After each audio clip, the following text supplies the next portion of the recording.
Hello. Did you know that four of the most deadliest shootings in the United States of America have happened in the last 5 years, and the assailant has been said to have mental illness as well? With that being said, I ask you this. Should mentally or emotionally unstable people be allowed to have guns? Personally, I stand very strong in my belief that those with mental or emotional issues should not be in possession of a weapon.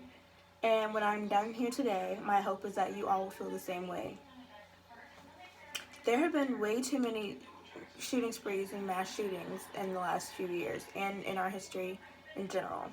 And it has come to my attention that it is extremely out of hand and something needs to be done about it. Today, I'm going to discuss with you 6 cases where there have been a extremely serious mass shooting. The first case is the Columbine High School shooting, which happened on April 20th, 1999.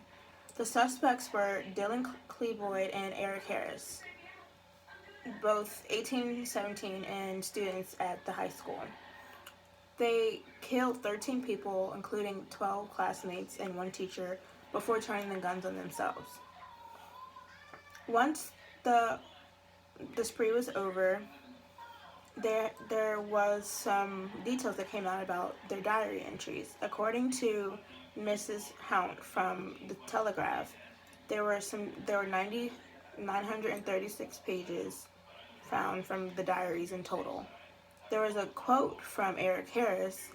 He said, quote, and I quote, "I have a goal to destroy as much as possible, and I must not be sidetracked by any of my sympathies, mercy, or any of that. It's cool to hate."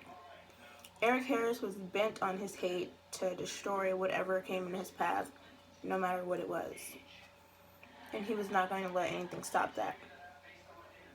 And there was also a paper written by Mr. Klebold about his like for mass shootings in school. And it was serious enough that his teacher was very concerned about that. But still, after all that, nothing was done, and these two boys were able to build guns in their homes, come into their school where their classmates came to learn and be safe, and kill them. The next sad case is the Sandy Hook Elementary School case. This happened on December 14, 2012. The assailant was Adam Lanza. He killed 26 people in Sandy Hook Elementary School. This was after he was home and murdered his mother. Included in the 26 people were 20 kids ages 6 and 7 and 6 teachers. After the assailant finished his job, he eventually committed suicide. So no one ever got real answers, even though there are no answers in this kind of case. Afterwards, it came out that there was evidence in his house, his home, that tied him to be a pedophile, which is why some believe that he came into the elementary school and did what he did. And that is according to Mr. Dave Collins of Time magazine. Now, the Federal Bureau of Investigation Behavioral Analysis Unit evaluated this after the incident and said that Mr. Adam Lanza was fascinated with shootings and researched them a lot. And his characteristics and behaviors were very similar to those of previous assailants in mass shootings. Now, with that being said, how was he able to get a gun if he had these characteristics? There's absolutely no reason why he should have been in possession of a weapon. Now, this story in particular really hit home because I was actually a junior in high school when this happened, and it's just awful to find out that kids are killed, because if kids aren't safe, then no one is. The next case is the Charleston shooting in South Carolina. This happened on June 17, 2015, and the assailant was Dylan Roof. It happened at Emmanuel African Methodist Episcopal Church. The victims included 9 African Americans, and they were just at church and were praying and having Bible study when Mr. Roof walked in, and they welcomed him with open arms, and then he just started shooting. And that's according to authorities who investigated the case. One of the survivors, Felicia Sanders, was in there with her granddaughter and her son.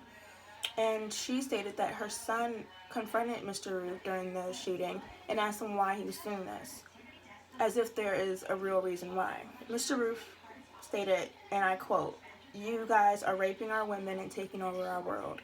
And this was right before he put 5 bullets in Felicia Sanders' son. When Mr. Roof was found by police, he had a list of other churches, which many of the people in the world believed that those were his next targets. And had he not been caught, those definitely could have been his next targets.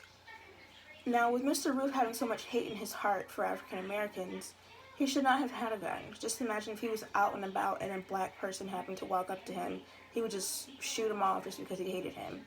And that kind of person with that much hate in their heart does not need a gun or any type of weapon of that sort. The next case we'll talk about is the Pulse nightclub shooting, which was definitely one of the deadliest mass shootings in history. This happened on June 12, 2016 by Omar Mateen. He killed 49 people and injured 58 others. He used an assault rifle to do so.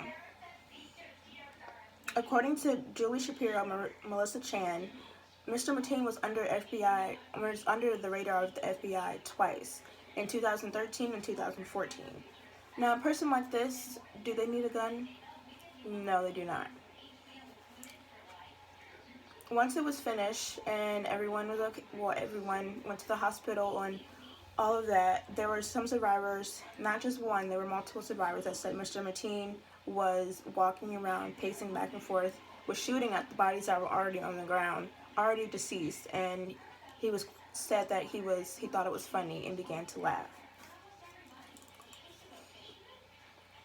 Now, a person who can laugh at dead bodies on the floor does not seem very stable emotionally or mentally.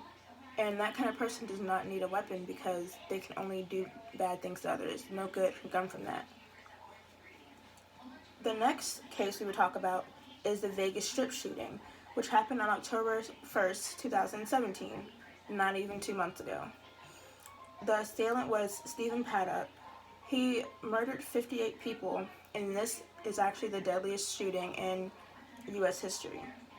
According to Clark County Sheriff Joe Lombardo, Mr. Paddock was very depressed and going through some type of depression. In the last few years, he had lost most of his money, but he was still able to get lots of weapons prior to the attack. He got so many weapons that it's just unnecessary for anyone to have that many weapons unless they're in the Army. So he got his weapons a week before the attack, and he scoped out different locations. And Officer Lombardo believes that he scoped out the locations to find the perfect spot to take out this heinous act. Now, I believe that people going through depression should definitely seek help, whether it's whatever kind of depression it is. You're sad because of school, a spouse left you, etc. You should definitely seek help. Don't seek a gun to hurt other people, because that does not do anything for you. The final case we talk about is the Texas church shooting, which actually happened 3 days ago on November 11, 2017, making it the most recent shooting in U.S. history.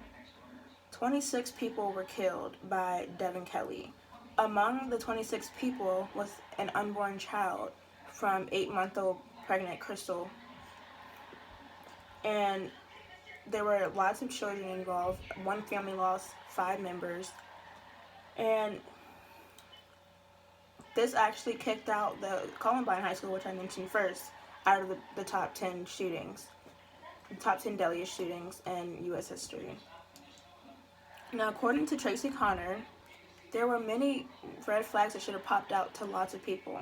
There's a police report from June 7, 2012, that Mr. Kelly actually escaped from a mental facility, and he was placed in that facility because while he was in the Air Force, he got caught bringing guns onto the force, lots of guns, onto the Air Force base, and then he was put into the facility. And there were also rumors from his neighbors that he would wake up in the morning and just start shooting up in the air and wake everyone else up in the neighborhood. His ex-wife stated that he would abuse her and her son prior to that. Now, with all of the cases that I have mentioned today, the assailants have mental health issues behind them, and there's absolutely no reason why they need a gun. Now, I believe that people with those type of problems should not have a gun. They should seek actual help, maybe a therapist or something along those lines. But definitely no weapons, because they do nothing but hurt other people, and they lose their lives, and families grieve forever and ever, and they cannot recover from that. Now, I hope from today that you will see that people with those issues do not need a weapon, and you will stand strong with me that if you would like to buy a gun, you need to go through an evaluation to see if you are stable enough to have one. Thank you.